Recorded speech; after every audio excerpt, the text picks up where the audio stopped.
I was always the guy who believed that marriage was sacred, a partnership built on trust and commitment. Emily and I had been married for 8 years, and while life wasn't always a fairy tale, I thought we had something real, solid. That illusion shattered on a Thursday night, the kind of night that starts off ordinary and ends in a way you never forget. Emily had always been outgoing, the life of the party, the type of person who could light up any room she walked into. I loved that about her, at least, I used to. She had a close-knit group of friends she played poker with every Thursday, and while I didn't join in, I never minded her going. It gave me time to catch up on work or unwind with a game. But this Thursday felt different. I was in the living room, half listening to a documentary, when I noticed something. Her phone, which was usually glued to her side, was charging on the counter.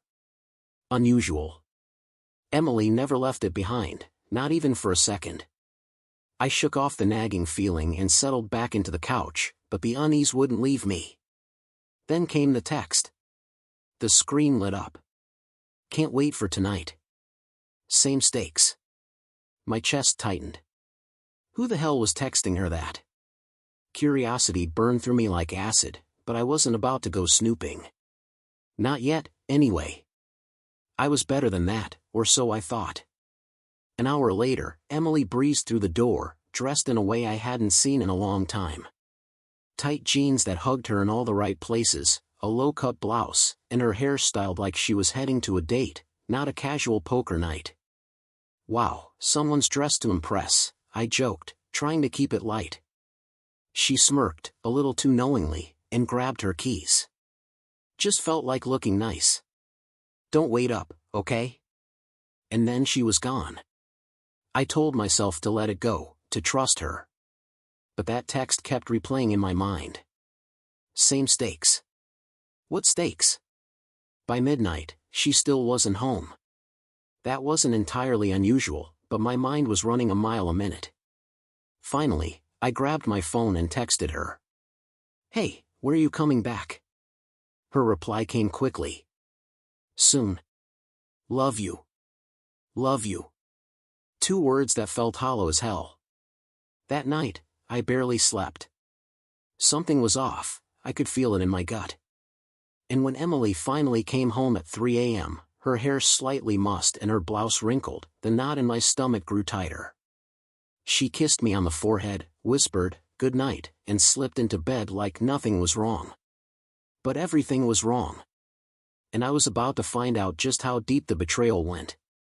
The morning after that strange poker night, I couldn't shake the feeling that something was seriously off.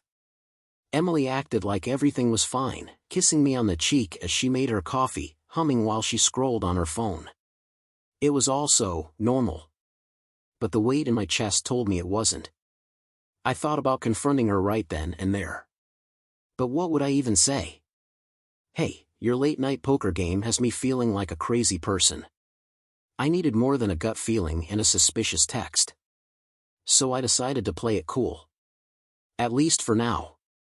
Emily left for work, and I sat at the kitchen table, staring at her phone charger still plugged into the wall.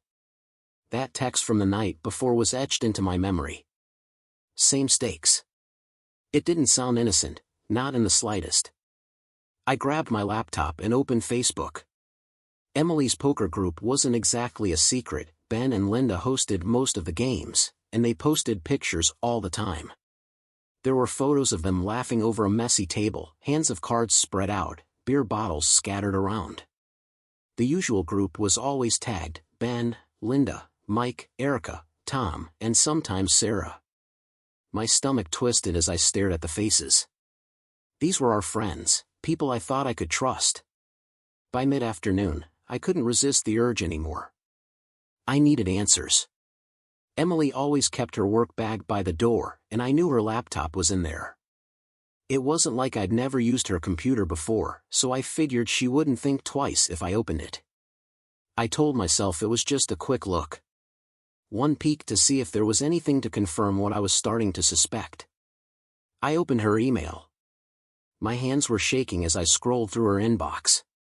It was mostly harmless stuff: work emails, subscription newsletters, forwarded memes.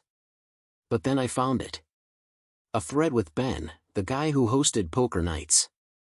Subject line, Thursday rules. The latest email was from Ben, sent 2 nights ago. Same stakes as last week. Make sure you're ready this time, winky face.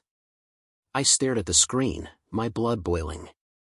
I didn't want to jump to conclusions, but the tone of that message made it impossible not to. What kind of stakes was he talking about? And why was Emily getting ready for them? I scrolled further. The earlier emails in the thread were worse. Inside jokes I didn't understand, talk of paying up and getting what's owed. It was all vague enough that I couldn't prove anything yet, but my instincts screamed that this wasn't about money or cards. I slammed the laptop shut and put it back in her bag, my heart pounding. That night, when Emily came home, I tried to act normal. But everything about her, her smile, her casual, "Hey, babe," felt fake. She wasn't even looking me in the eye. Over dinner, I asked casually, "How was poker last night?" She hesitated, just for a second, before answering. "Good. Nothing special. Linda won big, as usual." "Nothing special." I nodded, playing along. "What are the stakes you guys play for?" Her fork paused halfway to her mouth. Nothing crazy. Just a little cash, you know, to keep it fun." I nodded again, pretending to buy it. But her answer didn't sit right. Later that night, while she was in the shower, I made my decision. If she wasn't going to tell me the truth, I'd find it myself. I grabbed my coat and my keys, telling her I was heading out to pick up something from the store. In reality, I drove straight to Ben and Linda's place. The house was dark when I got there, but I wasn't leaving without answers. I knocked on the door, my pulse hammering. Ben answered, looking surprised to see me. "Nick? What's up?" I forced a smile. "Just wanted to ask about poker night." He frowned but let me in. "Sure, what about it?" I stepped inside, my jaw clenched. "What are these stakes you keep joking about?" "Because Emily's been acting weird, and I need to know what's going on." His face turned pale, and that's when I knew. Whatever this was, it wasn't innocent. "Well?" I pressed. He stammered, "It's just a joke, man. You know, friendly competition." "Don't lie to me," I said, my voice cold. "What the hell is going on at these games?" Ben didn't answer. But the look on his face told me everything I needed to know. It wasn't just a poker game. And I wasn't walking out of there until I got the truth. Ben's hesitation only fueled my rage. I stepped closer, my voice low but sharp. "Don't make me ask again, Ben. What are the stakes? And what the hell is Emily doing with you all on these nights?" His eyes darted to the door, like he was planning an escape. "Nick, it's not what you think." "Then tell me what it is," I snapped. He ran a hand through his hair, his guilt written all over his face. "Look, man, it's just a game. A stupid game. Nobody meant for it to get out of hand." "Out of hand?" My voice cracked with fury. "What exactly got out of hand?" Ben finally met my gaze, and what I saw in his eyes made my stomach churn. "We started playing for favors." I froze. "Favors? What kind of favors, Ben?" He flinched, his voice dropping to a whisper. "Nothing serious at first. Small stuff. But then it escalated. Emily's the one who suggested raising the stakes a few weeks ago. She said it would make the games more exciting." I felt like I'd been punched in the gut. "Raising the stakes how?" He hesitated again, but my glare pushed him forward. "Physical stuff," he admitted, his voice barely audible. "Kisses, touches. It was all supposed to be harmless. Just a little thrill, you know." Harmless. The word made me want to put my fist through the wall. "Did Emily lose?" Ben didn't answer, which told me everything I needed to know. "Who?" I demanded, my voice trembling. "Nick, I didn't." "Who?" I roared, my fists clenching at my sides. "Tom," Ben finally whispered. "It was Tom last week." I stumbled back like I'd been hit. Tom. A guy I'd had beers with. A guy I thought I could trust. Did it go beyond favors? I asked, my voice breaking. Ben shook his head quickly. No. I swear. It's just, oral stuff. I thought I was going to vomit. I turned and walked out without another word, slamming the door behind me. My mind was spinning, my hands shaking as I got into the car. The world I thought I knew had been torn apart in one conversation. When I got home, Emily was sitting on the couch, scrolling through her phone. She glanced up and smiled. Hey, babe. What took you so long? For a moment, I just stood there, staring at her. How could she look so normal? So composed. I sat down across from her, folding my hands tightly to stop them from trembling. How was poker last week? I asked casually. She blinked, caught off guard by the question. Ah, fine. Why? Did you win? She hesitated, her smile faltering. No, not really. Why are you asking? Because I talked to Ben tonight, I said, watching her carefully. Her face went pale. What do you mean? You know what I mean. My voice was ice. He told me about the stakes. About Tom. The room fell silent. Emily's mouth opened and closed like she was searching for the right words, but nothing came out. Tell me the truth, Emily, I demanded. How long has this been going on? Tears welled up in her eyes, but I didn't feel any sympathy. Not now. It wasn't supposed to be a big deal, she said finally, her voice trembling. It was just a game, Nick. It didn't mean anything. Didn't mean anything. I repeated, my voice rising. You let another man touch you, God knows what else, and you're telling me it didn't mean anything. I didn't think you'd understand, she sobbed. It was just excitement. Something different. I never wanted to hurt you. Never wanted to hurt me. I stood up, my fury boiling over. You humiliated me, Emily. In front of our friends. In front of those people. How the hell do you think that makes me feel? She buried her face in her hands, sobbing harder. But her tears didn't move me. Not anymore. I grabbed my keys and headed for the door. Nick, wait, she cried, running after me. I turned back, my voice cold and final. We're not done. But right now, I can't even look at you. And then I walked out, slamming the door behind me. I didn't know where I was going or what I was going to do, but I knew one thing for certain. This wasn't over. Not by a long shot. I drove aimlessly for what felt like hours, my mind racing with anger, disbelief, and pain. Emily's sobs and hollow excuses echoed in my head. It was just a game. It didn't mean anything. Those words played on repeat, taunting me, reminding me of how thoroughly I'd been betrayed. Eventually, I found myself in the parking lot of a small diner on the edge of town. The neon sign flickered, open, in red, casting an eerie glow over the otherwise quiet street. I needed time to think, away from the suffocating weight of my house, away from her. Inside, the smell of burnt coffee and grease filled the air. I slid into a booth in the corner, staring blankly at the laminated menu. A waitress, older and with kind eyes, came over. Coffee? She asked softly, her voice cutting through my daze. Yeah, I muttered. She poured a steaming cup and left me alone. I didn't even touch it. My mind was too busy replaying the last 24 hours, the text, the email thread, Ben's confession, Emily's tears. I couldn't sit still. I pulled out my phone and opened Facebook, scrolling through pictures of the poker group.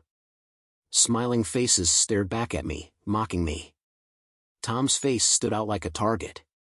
I thought about the nights we had beers together, shared jokes, talked about life. All the while, he was taking something from me, something sacred. My hand tightened around the phone. I needed to know more. I couldn't just rely on Ben's half-assed excuses or Emily's sob story. There had to be more evidence. something to confirm just how deep this betrayal went. And then it hit me. Emily's phone. She was always glued to it, always protective of it. If there was more to this, that's where I'd find it. I left some cash on the table and drove home, the wheels in my head spinning faster than the car's tires. When I walked through the door, the house was silent. Emily wasn't in the living room. I crept upstairs, my heart pounding. She was asleep in bed, curled under the blanket. For a moment, I just stood there, staring at her. How could someone I loved, someone I trusted with everything, betray me like this? I pushed the thought aside and spotted her phone on the nightstand. Carefully, I picked it up and slipped out of the room. Downstairs, I sat at the kitchen table, staring at the lock screen. I tried the obvious, her birthday. It didn't work. But the second attempt, our wedding anniversary, did. The phone unlocked, and the first thing I went to was her texts. There it was. A thread with Tom. My hands shook as I scrolled through their messages. Most of them were harmless at first, jokes about the game, updates about plans. But then the tone shifted. Tom, last week was fun. You sure Nick won't find out? Emily, he doesn't have a clue. He trusts me completely. Tom, good. I can't stop thinking about it. Emily, me neither. Let's make it happen again soon. I felt sick, the bile rising in my throat. But I kept scrolling, needing to know just how far this had gone. And then I found pictures. Explicit photos she'd sent to him. Poses meant only for a husband, meant only for me. Rage and heartbreak surged through me in equal measure. But the final message broke me. Tom, can't wait for Thursday. Same stakes. Emily, definitely. I'm all in. All in. The phrase mocked me, cutting deeper than any blade could. I slammed the phone onto the table, breathing heavily. Tears blurred my vision, but they weren't from sadness. They were from the raw, unfiltered anger coursing through my veins. I stood and paced the kitchen, my fists clenching and unclenching. I couldn't stay here. I couldn't sleep under the same roof as her. Not tonight. Not after this. I grabbed a duffel bag and packed some clothes. I didn't even know where I was going, but anywhere was better than here. As I walked out the door, I glanced up the stairs one last time. She was still asleep, blissfully unaware of the storm I was about to unleash. But tomorrow, there would be no hiding. No pretending. Tomorrow, everything would come to light. I spent the night at a cheap motel just outside town, tossing and turning on the lumpy mattress. The anger wouldn't subside, and the images from Emily's phone played on a loop in my mind, taunting me with their betrayal. By the time the sun rose, I'd made my decision. I wasn't going to let this go quietly. After a quick shower and a stale coffee from the motel lobby, I drove straight to my lawyer's office. It wasn't even 8 a.m., but I didn't care. I pounded on the door until a bleary-eyed receptionist opened up. I need to see Mr. Carter, I said, my voice leaving no room for argument. She hesitated but let me in. 10 minutes later, I was sitting across from Carter, a sharp, no-nonsense divorce attorney I'd heard about from a colleague. "What brings you here so early, Nick?" he asked, leaning back in his chair. "My wife is cheating on me," I said flatly. "I have proof. And I want to make sure she pays for it." Carter's expression didn't change, he'd probably heard it all before. "Proof?" I slid Emily's phone across the desk, unlocked and opened to the damning texts and photos. Carter spent a few minutes scrolling, his face impassive. When he looked up, there was a hint of something in his eyes, pity, maybe, but mostly calculation. "This is solid," he said, nodding. "Very solid. And based on what I'm seeing, we have grounds for a fault-based divorce. It'll take some work, but we can use this to your advantage, especially if you want to contest assets or custody." Custody. The word hit me like a punch to the gut. I hadn't even thought about how this would affect our kids. "What's your goal here, Nick?" Carter asked. "Do you want to go for everything? Or are you just looking to get out clean? I didn't have to think about it. I want to keep my kids. And I want her to feel the pain she's put me through. He nodded again. Then let's get started. The rest of the morning was a blur of paperwork, legal jargon, and strategic planning. By the time I left Carter's office, I felt a grim sense of satisfaction. This wasn't over, but at least I had a plan. I drove back to the house around noon, my stomach churning. I wasn't sure what I'd find when I walked through the door. Would Emily still be asleep? Would she already know I'd been through her phone? But when I stepped inside, she was sitting at the kitchen table, sipping coffee like it was just another Saturday. "Nick," she said, surprised. "Where were you last night?" I didn't answer. Instead, I walked to the counter, grabbed her phone, and slid it across the table toward her. "What's this?" she asked, her smile faltering. "Go ahead," I said coldly. "Open it." Her fingers hovered over the screen for a moment before she swiped to unlock it. I watched her face as she scrolled through the messages, the photos. Her cheeks flushed red, and her hands started to tremble. "Nick, I can explain." "Don't," I snapped, cutting her off. "Don't insult me with excuses." Tears welled up in her eyes. "It wasn't supposed to mean anything. It just happened. I never wanted to hurt you." "Stop," I said, my voice steady but icy. "Do you know what I've been doing this morning, Emily? I've been with a lawyer. Filing for divorce." Her eyes widened in shock. "Divorce?" "Nick, wait, let's talk about this. We can work through it." "Work through it?" I laughed bitterly. "You've been sneaking around with Tom, humiliating me, destroying our family. And you think we can work through that?" She reached for me, but I stepped back. "Nick, please. I made a mistake, but I love you. I love our family." "Save it," I said, shaking my head. "You don't love me. You love the thrill, the lies, the attention. But you don't love me. If you did, you wouldn't have done this." The room fell silent except for her quiet sobs. I stood there for a moment, staring at the woman I'd once loved more than anything in the world. "This is over, Emily," I said finally. "I've already taken steps to make sure you don't walk away from this unscathed. You don't get to destroy my life and face no consequences." Her sobs grew louder, but I felt nothing but cold resolve. I turned and walked out the door, slamming it behind me. This wasn't just about ending the marriage anymore. This was about justice. The days that followed were a whirlwind of preparation and confrontation. Carter had me moving fast, gathering bank statements, documenting evidence, and keeping my head down. Emily, on the other hand, seemed to be falling apart. She called me constantly, leaving teary voicemails, pleading with me to come home, to talk, to forgive her. Each one made my blood boil more. Where was this desperation when she was betraying me with Tom? But her calls weren't the worst of it. Tom. He had the audacity to show up at my office. I was standing by the copy machine when I heard his voice behind me. "Nick," he said cautiously. I turned slowly, my fists already clenched. There he was, standing in his smug glory, the man who had smiled in my face and stolen behind my back. "What do you want, Tom?" I asked, my voice cold as steel. He raised his hands like a peace offering. "Look, man, I know you're angry."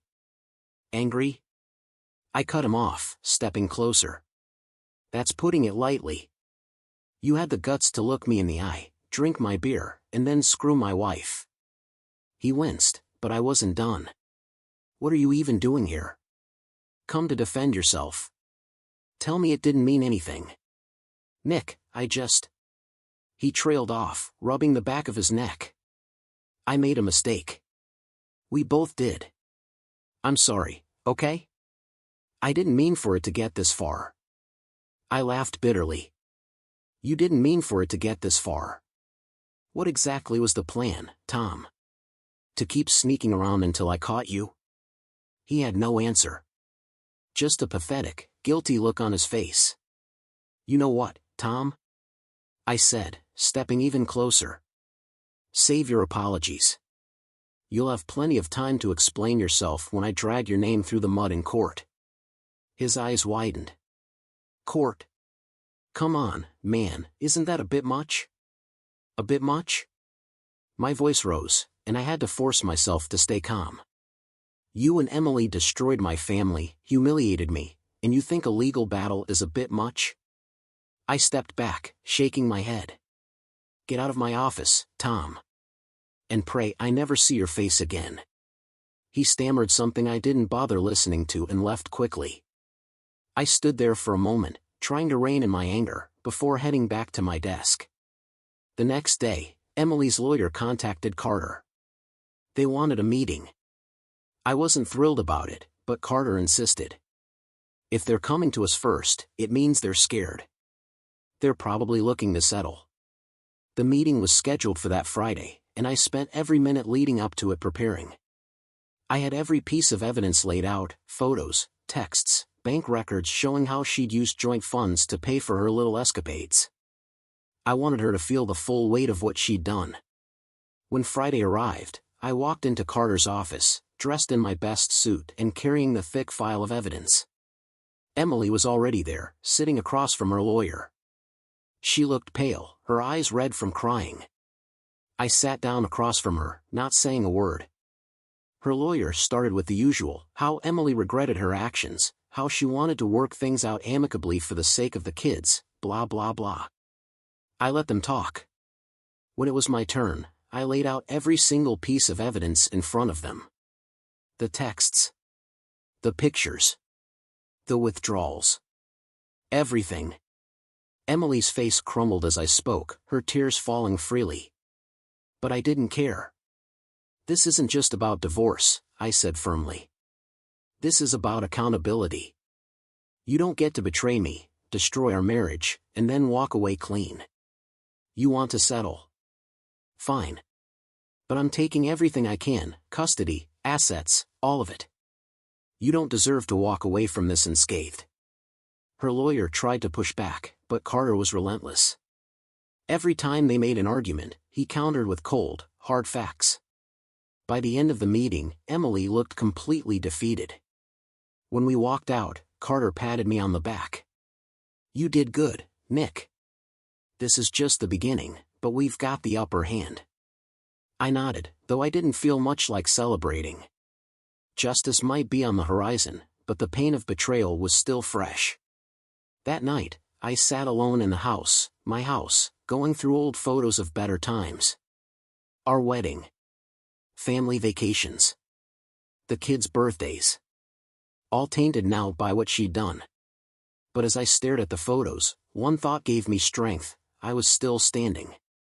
And no matter how much Emily and Tom had taken from me, they wouldn't take everything. It's strange how the aftermath of betrayal feels like standing in the eye of a storm, quiet, eerie, but you know the worst is still swirling around you. That's where I was in the weeks after that meeting. Emily's tears, her lawyer's hollow defenses.